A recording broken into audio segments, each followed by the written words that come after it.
How can it be March 8th and snowing? What is happening? But I hear it's going to be 40 and rainy tomorrow, so that's good. Good morning, everybody. We are coming toward the end of the team season. Glad that you're here. We have 2 weeks left, I believe, and I think there's a discrepancy in your books. We are on session 23 that has to do with Peter's reinstatement. I think you have a section there about Thomas that we maybe, for whatever reason, are skipping over. But I'm not talking about Thomas today, I'm talking about Peter. So just in case you're wondering where we are.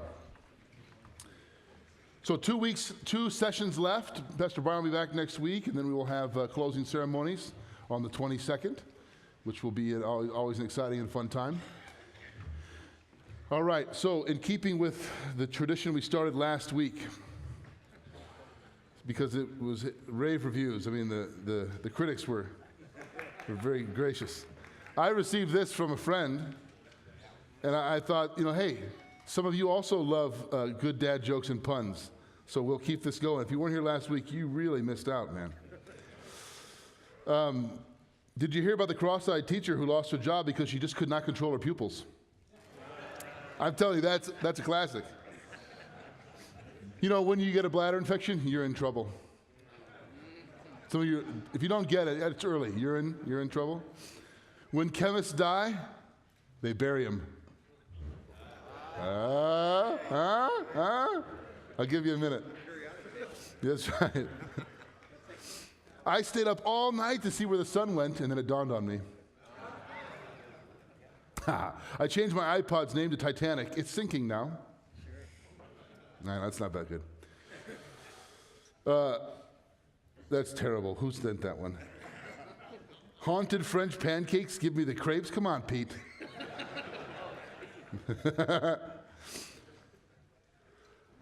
Okay, this is clever. This girl today said she recognized me from the Vegetarians Club, but I swear I'd never met her before. Come on, you got to stay with me. I know a guy who's addicted to drinking brake fluid, but he says he can stop any time. Yes, I know. Some of you, please stop. When the smog lifts in Los Angeles, UCLA. Oh. All right. Enough. Good. You'll be glad to have Brian back, tell regular old jokes next week. Maybe. Okay. So we're talking about the story of Peter. Peter's is one of the apostles, one of the disciples of Jesus who becomes an apostle that we know the most about. We get the most biographical detail on his life, and he's the most impetuous and most likely the oldest of these young guys that were chosen to follow Jesus. And he's also the one, if you know anything about the story of Peter in the Gospels, who denies Jesus 3 times. Perhaps you remember that story. They all run away from Jesus when he's on trial and crucified. Peter denies him 3 times, and Jesus told him he would. And it's sort of the lowest moment of his life. And then there's this beautiful story in John chapter 21 where he meets Jesus after the resurrection, and Jesus powerfully reinstates him, as it were, brings him back into the family of God and forgives him. So what you're going to see here is a clip from the movie Risen. And it's a section it doesn't show the reinstatement, but it shows the story of Peter has gone back to being a fisherman, which is what he was before Jesus called him. And he knows that Jesus has been crucified, but he has not yet met the risen Christ. And this is the story the scene right before he has this reinstatement encounter with Peter. And after this, you see this, I'm going to talk to you as if I'm Peter. I did this years ago for our church. And I'm just going to talk to you as if I was Peter telling you Peter's story, so we can roll it.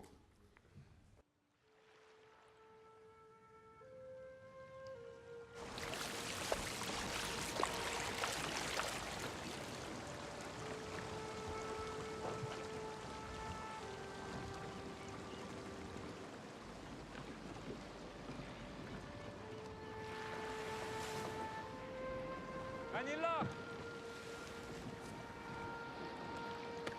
Try the right side again.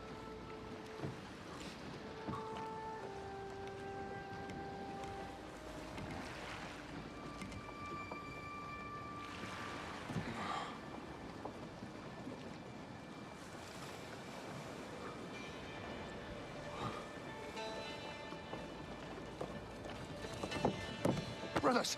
Andrew! Move! What happened? John! Wake up, wake Brother! up. Spread. Prepare the nets.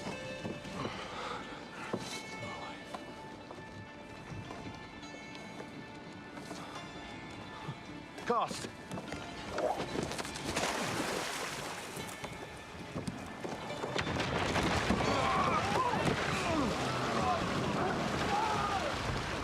What happened? Leave. But we just did. We're stuck. We're gonna rock. Hoist the net, Andrew. Caught on something. It's fish. We're stuck on the bottom. We're not moving. It's fish.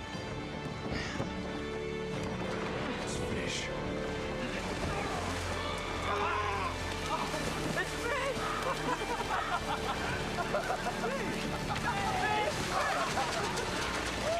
How did you know? Bang! Yeshua!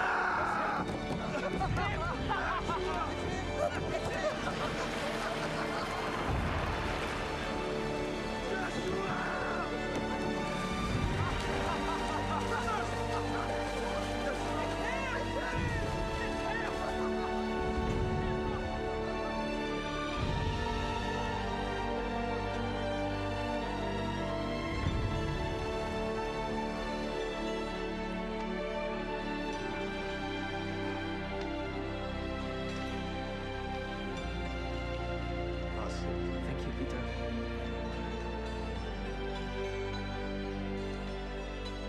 What? Nothing. What?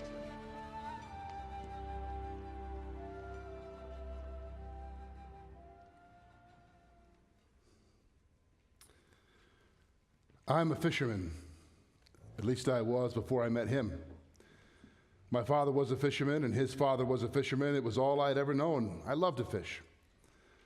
My brother Andrew and I owned our own fishing business together on the Sea of Galilee. I loved the smell of the sea. I loved the sun on my shoulders. And as I stood on the deck of my own boat, I loved the feel of the waves rolling beneath me, and I loved the freedom of it all. Freedom. What did I really know about freedom? It's funny to think back on who I was before I met him. How foolish and how self-absorbed I was. I thought freedom was the ability to make my own decisions, determine my own destiny. How foolish I was. I did not understand that none of us can determine our own destiny. My life with the Master has taught me that the only true freedom in this life is in total surrender to him. I was born Simon Bar-Jonas, but you know me by a different name, Petros, Peter. It means rock. Actually, more like pebble. It's the name he gave me, and like he changed my name, he changed everything else about me. There have been those in the church over the years who have sought to elevate me to some high and lofty status. I suppose there will always be those who seek to do so. But the truth is, they simply do not understand. I'm in no way unique. I'm a man, like any other man. I brought nothing at all to my walk with the Master that in any way qualified me for the work that he's chosen me to do. He sought me, he called me, he equipped me, he believed in me. It was all him from start to finish. If I had the time, I would walk you through every detail of those days. I would have you listen to him teach and hear the helpless frustration of anyone who attempted to engage him in open debate. I would share with you the remarkable prophecies, how he showed us and slowly opened our eyes to who he truly was. I would let you witness his healing power in action and see the truth of who he was. He was no mere magician or miracle worker. He was power and truth and compassion in the flesh. I would have you see all of this and more if I had the time. But you see, my time is nearly at an end, and it's better for me to tell you only about the events that bear directly upon the Master's work in me. It is, after all, the part of the story I know best. You, of course, now read the account of that fateful night, knowing all about the events that were to unfold. You know of the betrayal, that mockery of a trial. You know of his crucifixion. You know of his death. You know, too, of his resurrection and his ascension in glory. But can you imagine what it would have been like for me without any of that knowledge? Knowing nothing at all, no clue of God's great purpose and plan. If you are a follower of his today, it may help you to understand me back then by trying to recall yourself before his Spirit opened your heart to his truth. I certainly do not offer this as any excuse, only as an explanation of who I was and why I did what I did. You see, although I believed in him and my love for him was unquestioned, my confidence was always in me. I was going to follow. I was going to be faithful. I was going to be his most devoted disciple. That was how I lived my entire life, in my strength, by the sweat of my brow. How could I have known? I should have known. He even told me exactly when and how it would happen. But when he told me that I would deny him 3 times before the rooster crowed, it was as if my mind couldn't process the information. How could I deny him? I'd given up everything to follow him. I could not. I would not. Besides, he was always saying things that none of us really understood. I would show him how devoted I was. I would prove myself to him. How foolish and how headstrong I was. Even after 3 years with him, I still did not understand. Later that night, after we'd eaten the Passover together, he said that he wanted to go to the garden to pray. But he also said that this time he did not want to be alone. So we went with him. Even in the dim moonlight, it was impossible to miss there was deep anguish in his eyes. He was not afraid. I don't think I ever saw him truly afraid, but he was in pain, in the midst of some deep inner struggle. He left the 3 of us, James and John and me, and he walked a few paces further into the garden. We could hear him but not see him so well. Sometimes he spoke words, sometimes he prayed with groans. Such agonizing groans. We stood there for over an hour. Nobody spoke. But we all could feel that something was not right this night. Keep watch, he'd said, and so I would. I would stand guard for my master. I would be a strong tower for him in his hour of need. But I was so tired. If I could only just rest for a moment, I could still keep watch while sitting. It was a warm night, and I hadn't eaten much at dinner, and if I could just stretch out a bit. It was so dark. If I closed my eyes, perhaps I could concentrate better, listening for any intruders. Simon, are you sleeping? Couldn't you keep watch for 1 hour? He jolted me awake, the master's voice. I sat bolt upright, groping about for my sword and muttering something about closing my eyes and listening more carefully. Even in that moment, he knew, my master knew, what lay ahead for me and for us both. And as I think about it now, I realize that the great sorrow I saw in his eyes was as much for me as it was for himself. He knew how hard I would soon fall, and I think it made him deeply sad. But he loved me too much not to let it happen. My confidence in me, my self-sufficiency, my pride would have to die, and it would be a pain-filled death. Yet even then in the garden, he shared that pain with me. When they finally came for him, it was not how you probably think about it. You know, of course, about the painful betrayal of Judas, how he kissed him and then slunk away in the darkness. That was the last time I ever saw Judas alive. But there was a long moment before the chaos of the arrest when no one spoke, no one even moved. It might sound strange to any who were not there that night. There was fear in the eyes of those who came for him, the eyes of the guards, the chief priests. I could see it. They were afraid. It was as if they knew in their hearts they had no business there, and they could do to him or with him only what he allowed them to. It was the master who finally broke the silent standoff when he said, "Whom do you seek?" They moved quickly to arrest him with clubs and chains, and you've probably also heard about my pitiful attempt as a swordsman, how he gently rebuked me in that moment, saying, "Put away your sword, Peter. For all who take up the sword will die by it as well. Don't you know that even now I could call my Father and he would send legions of angels? But then how would the scripture be fulfilled?" His words stung me badly. I had given my best to defend him, and not only was it not enough, it wasn't even wanted. The next few hours of my life are forever etched in my conscience. Every agonizing detail. We scattered and fled as the guards took him. I hid and watched as they bound him and they led him away. I followed the procession as it made its way through the darkened city streets, but always I kept my distance, watching from the shadows. I won't tell you about that sham they called a trial. No doubt you already know the story. And if you do not, you can read about it in what some of the brothers have written. But I'll tell you about my trial, my test, and how miserably I failed that night. When they reached the home of Caiaphas, the high priest, they went into the inner courtyard, and I could no longer see or hear so much from where I hid in the shadows. But I heard a voice. Simon, is that you? Are you alone? It was John. He motioned for me to follow him, and we crossed the street together. But I hesitated when he walked casually up to the gate and entered the courtyard. I was so scared, my heart was pounding in my chest. Even when the servant girl at the gate smiled and motioned me over, I was still frightened. I nodded cautiously at her as I passed. She looked at me and said innocently, "You were with the Galilean, weren't you?" Before I could think, I said, "I don't know what you're talking about, woman." The words were out of my mouth in an instant, and she looked puzzled, but she said no more about it. Had I really just said I didn't know him? I tried to convince myself that it was necessary deception in order to stay close to my master. That's what our flesh does. It rationalizes and justifies and deceives us.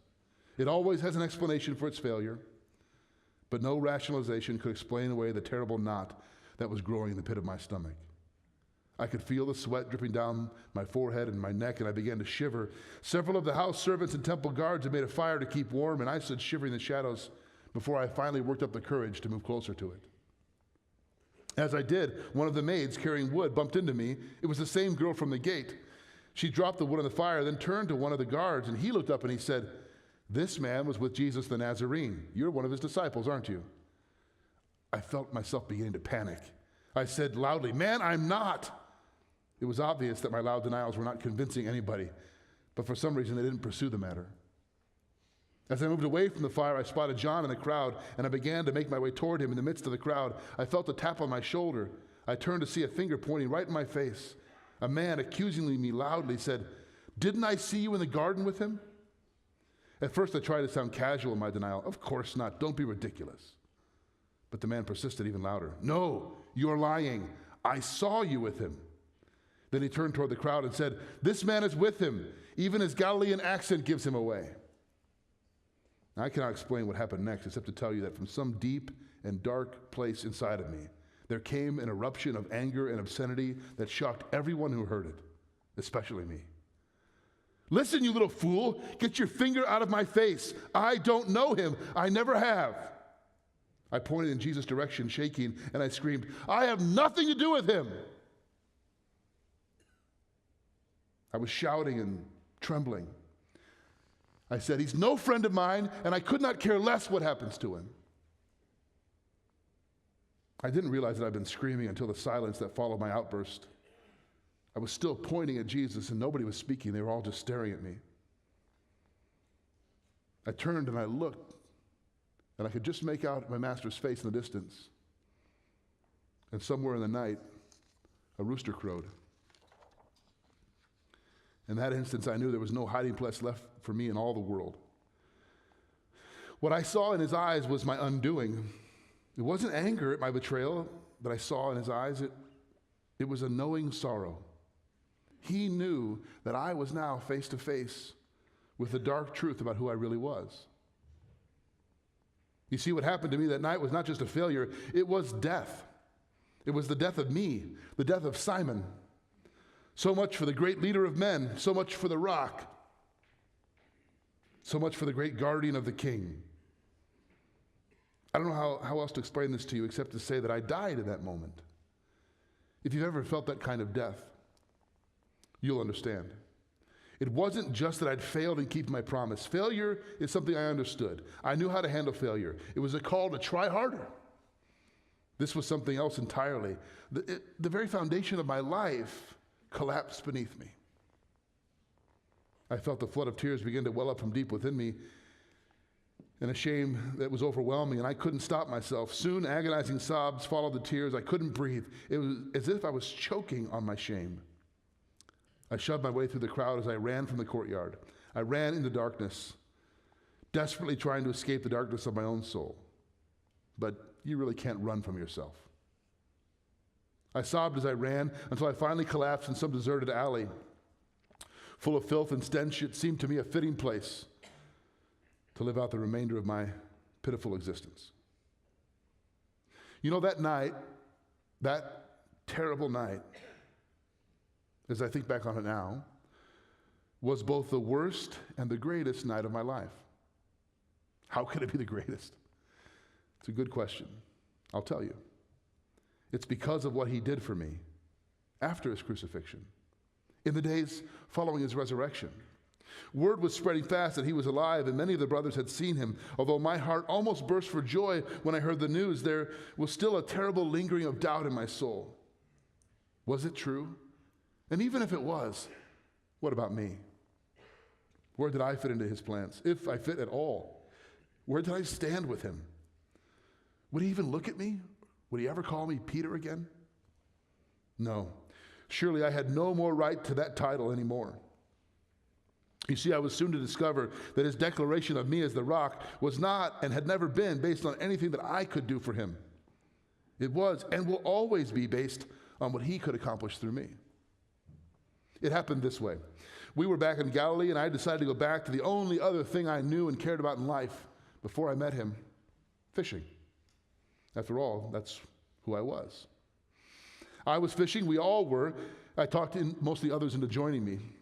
I think it was John that saw him first, just a lone figure. None of us knew who he was at first, standing on the shore, waving at us, too far away to make out his identity, but we could hear him. Sound travels over the water, you know. He said, "Children, don't you have any fish?" Honestly, at first I thought it was just a hungry customer hoping for a fresh fish for breakfast. I do remember thinking that it was odd for this stranger to call us children. Andrew yelled back, "No, we've got nothing." And to our surprise, he told us that we should cast our nets on the other side. Nobody said a word. We just looked at each other, and in that moment, I knew who it was. I sprang after the nets and I gave them a mighty heave into the sea. What followed was something we'd all seen before. So many fish. They were swimming into the net, forcing themselves in the net. My heart was racing. It was not because of the fish. All I could think about was getting to shore. I wonder if you know what it's like to have earthly riches in your grasp, and you have to realize that means nothing at all if you don't have him. Have you ever come to the point in your life when you suddenly realize that all of the things you thought you needed or had to have simply do not matter when you compare them to him? I didn't want fish. I wanted Jesus. When we were still a few hundred feet from shore, I plunged into the water, splashing my way toward him. I don't know what I thought I was going to say or do when I got to him. In fact, I wasn't thinking at all. For a few moments, I just stood there alone on the shore with him, huffing, dripping. He didn't say a word. He just smiled at me. At me. That same knowing smile I'd seen countless times before. That same wonderful smile that I feared I would never see directed at me again. And then I noticed he'd built a fire there on the beach. For us. In just a few moments, the others joined us and we had fresh fish sizzling over the coals. We gathered around the master for breakfast. I want so much for you to understand what that was like with him that morning on the beach. The warm sun rising, the fish cooking, the laughter, the smiles. My closest friends were there, but most of all, it was him. Just being there with him. And yet somewhere in the back of my mind, there lingered my doubt, my shame, my fear. Oh, but he knew all about that. That was why he was there. After breakfast, he asked me to go for a short walk with him. He was gazing out on the sea, and he turned toward me, and he asked a simple question. He said, "Simon, son of John, do you love me more than these?" He gestured toward the boat and the nets. I smiled to myself because I knew that he knew the answer. "Yes, Lord, you know I love you." Then he said, "Tend my lambs." We walked a bit further, and he asked the question again, "Simon, son of John, do you love me?" It sort of surprised me to hear him ask a second time, but I repeated immediately, "Yes, Lord, you know I love you." He said, "Shepherd my sheep." We walked on in silence for a bit, and then he paused and asked a third time. At first, his question caused me pain. Could it be he did not believe me? What could I do to convince him? And then I realized what he was doing. I remember that terrible night of denial and desertion and all of my shame and fear that still carried me inside. I remembered that fire in the courtyard of the high priest. And I looked at our fire there on the beach. And I thought of the 3 times that I screamed I didn't know him, and of my master's 3 questions here in this moment. Tears began to well up in my eyes, but they were not tears of shame or fear. They were tears of love, because my Lord was offering me this opportunity for restoration. I said, Lord, you know all things. You know I love you. And he said once more, feed my sheep. In that moment on the beach with my master, the great shame and fear of my life were gone. They're wiped away.